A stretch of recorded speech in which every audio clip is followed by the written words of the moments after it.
Hey everyone, Dockwell here, and welcome to another video. Today's video is the second part of my TI-10 meta, and today we're going to be looking at the mid lane. And so pretty straightforward, pretty simple, same thing as last time, same thing as yesterday, except instead of carry, we're going to be looking at mid. So all those things are kind of taken into account in the same way.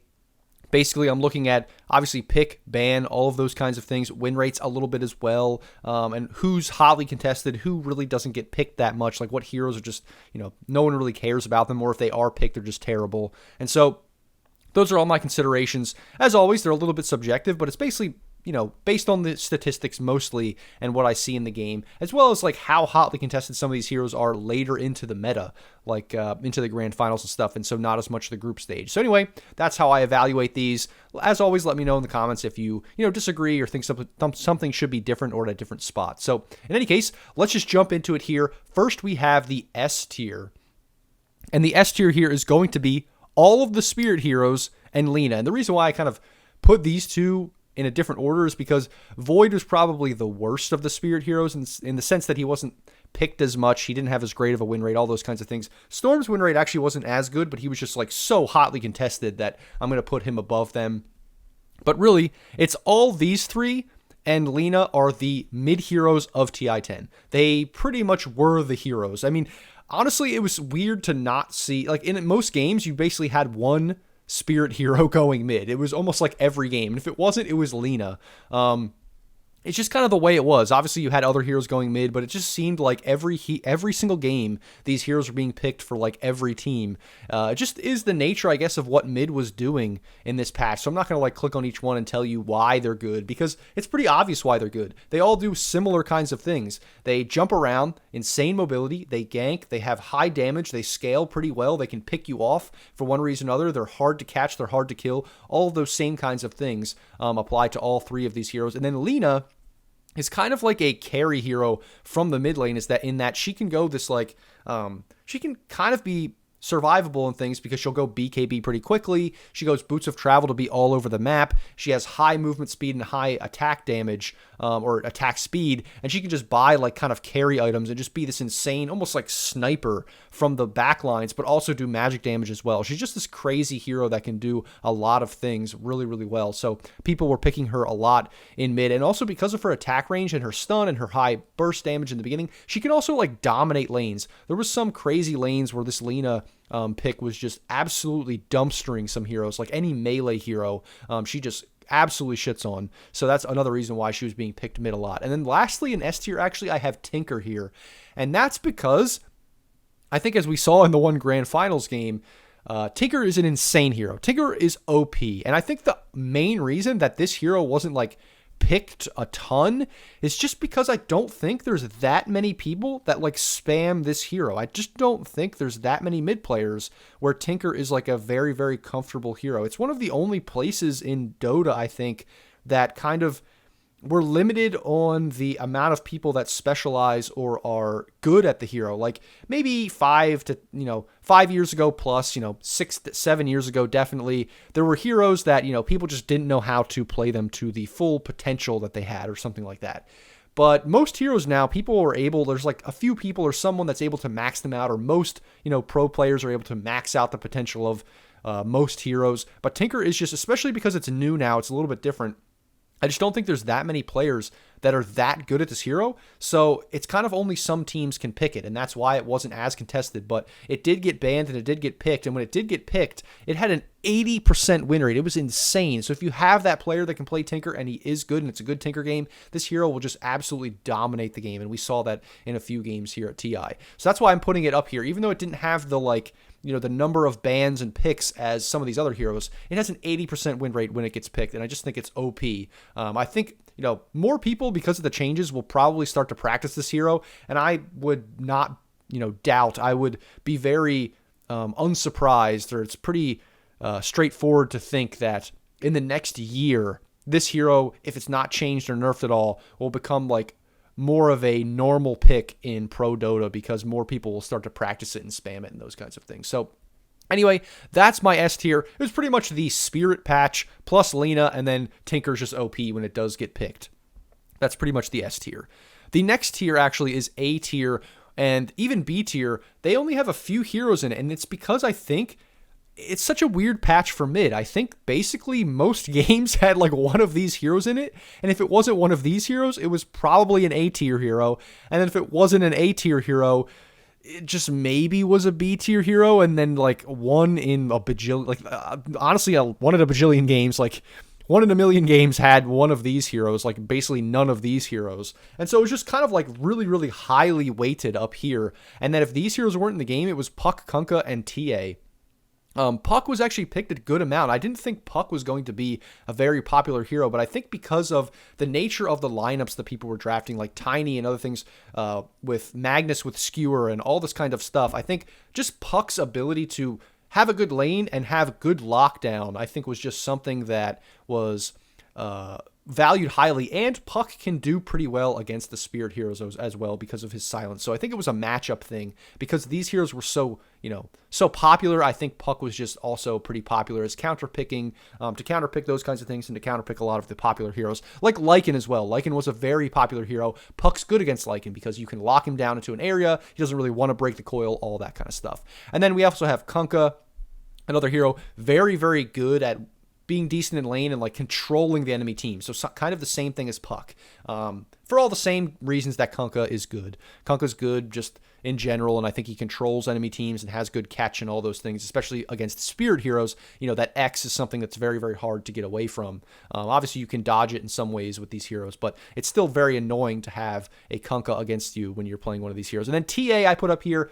TA wasn't very highly contested. She didn't have a lot of picks or bans, but when she was picked, she was pretty successful. And so that's why I put her up there, is because she did have some success. She had a pretty high win rate. I can't really find it here right now, but she did have a pretty high win rate when she was picked. 62%, I just found it. And then she was banned 37 times. So I think she just was one of those, she's kind of like Lina, where if Lina was banned, she's another carry from the mid type of hero where, she just does a lot of right-click damage and stuff like that. So that's why she was up there. And then on B tier, we'll move to B tier. I have these three heroes. It's because Invoker was highly contested. He was like a very, very highly banned hero, which is a little odd. But that's, I think, partially because he could flex to 4 position, even though that's not great. But I think he just counters some things that the enemy wants to do, and people just didn't want to play him. But when he was picked, he did feel underwhelming. He had a very bad win rate. Let me just see what his win rate was. Yeah, it was 37%, just barely almost 38%. That's terrible. It's really, really bad. But he was pretty highly contested. I mean, he was banned 111 times, which is a lot. So it's one of these weird places to put this hero. Because he was banned so much, he clearly had value, but his win rate was just abysmal. So that's why I put him there. And then Queen of Pain, kind of similar. She's this ganky, snowball hero, but she's just not at a great spot. She doesn't have that 25 fear like she used to. She does have that 25 Lincolns, though, that now is really good. She just also wasn't as highly contested as some of these heroes, but was picked and banned a decent amount. And then when she was picked, she just didn't have a great game or great win rate either. She actually had a 37% win rate as well. But the only reason why I put her up here is really because she had... she was picked in some games, 16 games, and banned 35. She just had more stats than like the rest of the mid heroes because it was so highly weighted up to these heroes, like I said. So that's why I put Queen there. And then I just kind of threw Magnus in here to fill out the the list a little bit. I don't really know how many games Mag was picked mid. He was pretty much only an off lane. I think there may have been like a couple mid Mag games if I remember correctly. But regardless, I put him here because it's also one of the reasons that Mag is such a good pick now. It's not only just because he can go off lane and some of the, his Horn Toss and Skewer are so good, but he's also a good hero to pick because of his ability to play mid lane. So, like, it's kind of similar to Monkey, similar to some of these other heroes that you can flex. And so because he is able to be flexed into like a support, off lane, and mid role, it just gives him extra value. And so that's why I put him up here. Even though he wasn't played mid often, he was honestly just like mostly an offlaner. I just put him in here because it added to his value to be picked because he's able to be flexed mid. So that's why I wanted to include him. But if we were saying, oh, he's a mid hero, and based on the hero, like how good Magnus is, I would put him S tier, but he just wasn't a mid hero really this patch. So that's why I put him down here, but wanted to include him. So that's B tier and A tier. So I think that S, A, and B were mainly the big picks of TI for one reason or another. And that's, I think they just needed to be stable, you know, have heroes that did similar things, and that was kind of what happened up here. And then lastly, we have C, D, and F. F is pretty much nothing to speak about. These heroes either weren't picked at all or just are terrible mid or just wasn't. Like, most of these heroes weren't picked or just were really bad, had 0 wins or something like that. So that's F. C tier, all of these heroes were picked either a little bit or had abysmal win rates. Lesh, I think if we edited this, I think I put Lesh up here. Lesh is probably the only hero from C down that was contested, had a lot of picks, but this hero had a 34% win rate. It was absolutely terrible. One of the worst win rates, if not the worst win rate, for a highly contested hero in the game or in TI-10. So that's why I put it in C tier. It was just abysmal. It was terrible. It just did not do well. It had some games where it looked okay, but mostly it just did not look very good. But this is the only one you could put up here in terms of, like, you know, it's contested, how much it was contested. Necro, mainly in off lane, but I put it in here because it was played mid lane like a couple times. Had a good win rate, but just wasn't picked that much. Bat was OP, then got nerfed, and now had a 16% win rate, but it was only picked in 6 games. So people probably picked it in the beginning, saw that it wasn't very good, wasn't doing very well mid, and just stopped picking it, I think. It's pretty much what happened. It only got picked in 6 games. It was banned in 41 games, so it was banned a lot, but I think that's just to, like, get Bat out at the end, you know, maybe a last phase ban, so you weren't like hard countered by some cheese Bat pick. But because it was only picked 6 times and had an abysmal win rate of less than 20%, I'm just putting it down here. Dragon Knight, not a great hero. This hero was picked mid sometimes and off lane sometimes, just wasn't picked or banned all that much. And then when it was, it just didn't have a great showing. 35% win rate was just not very good. It was almost never banned. It was just kind of one of these like weird desperation picks where you didn't know what else to pick, so then they picked Dragon Knight. Shadow Fiend wasn't picked that much, wasn't very good, just a not very great hero. And same thing with Viper. These two heroes were just not great, not very highly contested. I'm surprised that Viper hasn't been better, but it is pro games. He's a very slow hero. He's just a very awkward hero. So I'm also kind of surprised SF didn't get into like this right click, like Lena like style, but I think he just still hasn't had enough buffs to make him OP in the pro scene. And then lastly, we have D tier.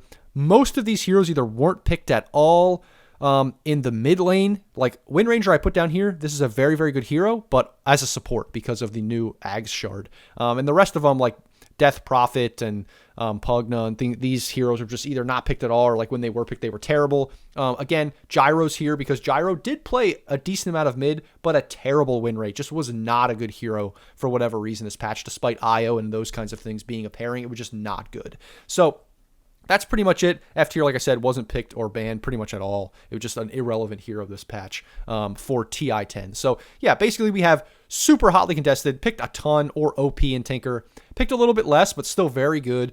Either picked a lot or not really like as good because of bad win rates, or just a good hero, but I wanted to include it on the list, but wasn't picked mid as much. Then we have ones here that were picked some, but just a little underwhelming, or maybe they had a good win rate like Necro, but just never really picked, or never went mid that much. And then lastly, we had like heroes that weren't picked at all, or were just terrible in the few games they showed up, or something like Gyro, who was picked a lot, but just was absolutely abysmal as well. Very, very bottom of the barrel in terms of going mid and winning games. So that is my mid tier list. Let me know what you think. I think we could maybe mix up some of the stuff down here in C and D and stuff like that, because it was just almost like you only needed like 3 tiers. You needed like S tier, you needed like A tier, which is the second tier picks, and then the rest were just kind of like below that. It's kind of a very weird patch for mid specifically because of the lack of versatility or the lack of diversification in picks for mid.